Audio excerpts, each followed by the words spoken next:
It feels like every day there's a new face popping up on the cursed Apple streets. And this man in front of you, chewing down on a breakfast of .45 ACP rounds, is Billy. And Billy is a real bad boy. It's very easy to see why Billy was able to win the popularity vote and be added to Deadlock's roster so quickly. Taking a close look at his model and overall design, you can see that Billy looks very polished and has so many cool elements and details added to his entire outfit from head to toe.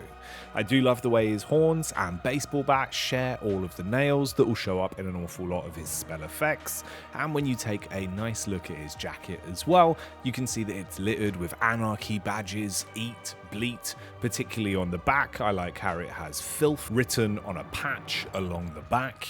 And if you zoom on those jazzy pants as well, of course, you can see the stuffed goat that Billy carries around with him. Do wonder what that little guy's name is. That's the lore that we need to know about. You can see Billy's intimidating glowing eyes as well, of course, and that scary looking gun. Let's zoom on in and take a look at biquette. This is the name of Billy's weapon that has some very cool detailing on either side, where it says cretin and spit it out, in reference to his unique reload animation. Even the name of Billy's gun is a reference to a real-life internet meme. That's because biquette was the name of a rescued factory milking goat whose photo was taken in the audience of a punk rock concert. This became quite a viral meme back in 2012. So there's a lot of fun references and Easter eggs all throughout Billy's lore and overall design, particularly his jewelry, of course, that adorns the hand of his baseball bat. The baseball bat that's used in an awful lot of Billy's kit. You can have a look at the melee animations here. Both Billy's light and heavy melee animations are particularly fun to watch, with a lot of aggressive swinging of that baseball bat that does look particularly dangerous. His parry animation, you'll find Billy cowering behind both his gun and baseball bat in more of a defensive motion to ward off any punches from his foes. The run cycle and overall feeling of all of his movement though is pretty tight, and you can see that it's quite nicely themed. He's got a bit of a bob to him wherever he goes, and it feels quite nonchalant as he roams around the streets. Of course, we have to mention again that reload animation. It's particularly pretty and is a fun part of Billy's overall design, with the fact that his hands are always full, so he just does it by nibbling on the rounds and putting a new one in. There's another small detail as well when watching Billy slide. You can see he drags his baseball bat along behind him, and because of all the nails that are sticking out, sparks fly off in various directions. I think that's quite a nice piece of detail there, and is similar to how Drifter's claws will leave behind scratch marks when he's gliding down a wall that he's attempting to wall bounce off. It's another fun little bit of element on the newer heroes that Valve have added.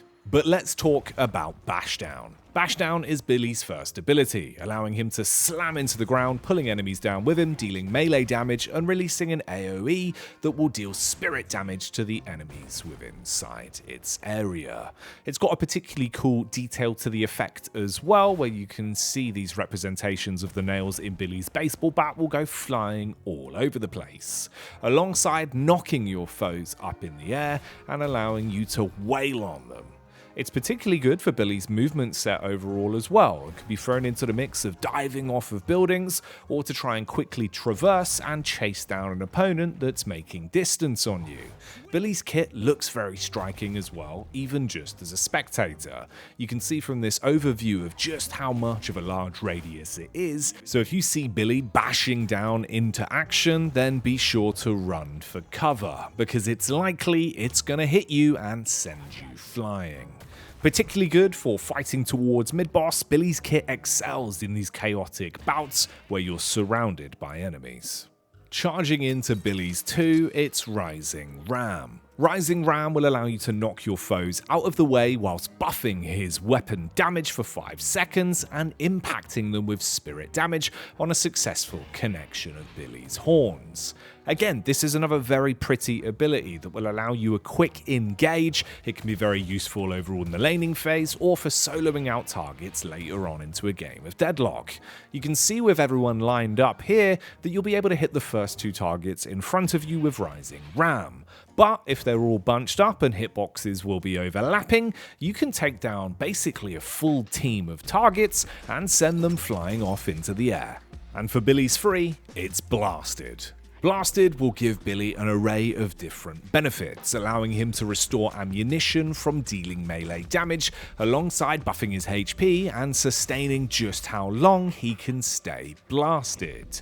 You can see from the visual design of the animations as well that this one looks super pretty. I love the way Billy's kit all has these small moments of comic book style design, but with Blasted it's even further exaggerated. He cracks the bottle over his head and suddenly these cel-shaded outlines will appear all over Billy and will remain there for as long as he is blasted. Make sure you are within a huge fight, get blasted, and slam that bat around, dealing damage on everyone around you.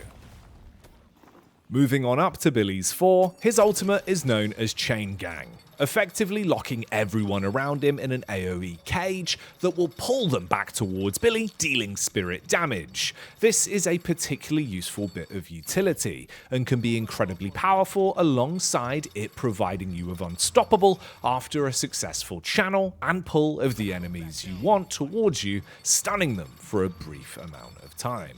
You can see pulling on the chain here, you'll be dragged towards Billy and it will be an awkward encounter. This effectively can zone out many teams and keep people just where Billy wants them, allowing him to make full use of the rest of the AoEs within his kit. Chain Gang looks super pretty as well. Taking a bit of an outside POV here from a different perspective, you can see just how animated it is with that comic book flavouring on a successful pan formation of the chain. All of Billy's kit has this striking visual design. It's one of my favourites in terms of the glowing neon animations that show up multiple times throughout, and that use of cel shading and aggressive animations with the bottle crack on top of Billy's horns. I think he's a great hero and particularly interesting in the way they've shown him off in lore. Of course, that one statement remains true, just don't ask him how he got the goat head. Hopefully one day we might find out. Billy is now available to play in Deadlock, so get back out there and let us know if you enjoyed this video in the comments below. Like, subscribe, and we'll see you for more here on Dead Air soon. Bye bye.